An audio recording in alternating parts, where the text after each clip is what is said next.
চুপি চুপি একটি দোয়া বেশি পড়ুন। দোয়া যদি কবুল হয় তাহলে হঠাৎ ভাগ্য খুলে যাবে। আপনার মুহূর্তেই যে দীর্ঘদিনের আশা রয়েছে সে আশা পূরণ হবে। তো প্রিয় ভাই, আমি এমন একটি দোয়ার কথা বলবো, যে দোয়া আর দুরুদ শরীফ, যখনই এই দোয়াটি পড়বেন তখন দুরুদ শরীফ পড়বেন। এবার বলবেন কেন দুরুদ শরীফ পড়ব? দুরুদ শরীফ যদি আপনি না পড়েন তাহলে আপনার দোয়া আরও সে পৌঁছায় না, জমিন এবং আসমানের মাঝে ঝুলে থাকে। তো অতএব দুরুদ শরীফ পড়বেন। কোন দুরুদ? আল্লাহুম্মা সাল্লি আলা মুহাম্মাদিন ওয়ালা আলি মুহাম্মাদ কামা সাল্লাইতা আলা ইব্রাহিমা ওয়ালা আলি ইব্রাহিমা ইন্নাকা হামিদুম মাজিদ। আল্লাহুম্মা বারিক আলা মুহাম্মাদিন ওয়ালা আলি মুহাম্মাদ কামা বারাকতা আলা ইব্রাহিমা ওয়ালা আলি ইব্রাহিমা ইন্নাকা হামিদুম মাজিদ। কোন দোয়া? আল্লাহুম্মা ইন্নী আউযু বিকা মিন জাহদিল বালাই ওয়া দারাকিস শাকাই ওয়া সুইল কাজাই ওয়া সামাতাতিল আদাই। হে আল্লাহ, আমি আপনার কাছে আশ্রয় চাই বিপদের কঠিন সংকট থেকে, দুর্ভাগ্যের কবল থেকে, ফাইসালা বা তাকদিরের অকল্যাণ থেকে এবং শত্রুর আনন্দ থেকে।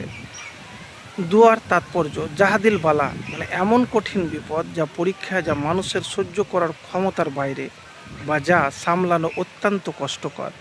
দারাকিস শাকা এমন দুর্ভাগ্য বা দুর্দশা যা মানুষকে ধ্বংস বা চরম কষ্টের দিকে নিয়ে যায়। সুইল কদা আল্লাহর এমন কোনো ফাইসালা যা বান্দার জন্য ক্ষতিকারক বা অকল্যাণকর। তারপরে সামাতাতিল আদা কোনো বিপদে পড়লে শত্রুদের আনন্দিত হওয়া, উপহাস করা থেকে তোমার কাছে আমি আশ্রয় চাই। তো এই দোয়াটি সহিহ বুখারী হাদিস নাম্বার 6347, 6616 এবং মুসলিম শরীফ 2707 আবু হুরায়রা রাদিয়াল্লাহু তাআলা থেকে বর্ণিত হয়েছে। তো আপনি এই দোয়া বাদ দিবেন না। এবারে দেখেন, আপনি বলবেন দোয়া তো অনেক করি কিন্তু কোনো যে ফল পাচ্ছি না, আমার তকদিরও পরিবর্তন হচ্ছে না। দেখেন, আমি একটা কথা বলবো যে যখন কোনো আমল করবেন তখন ধীর স্থির হয়ে করবেন।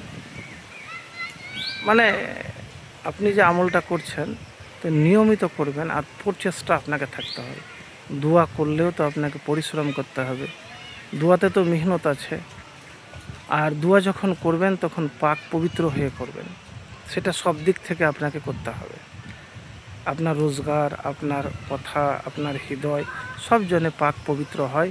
আপনাকে মুত্তাকি হতে হবে, তাহলে দোয়া কবুল হবে ইনশাআল্লাহ। তো এভাবে আমল করে দেখুন, ইনশাআল্লাহ ফলাফল পাবে।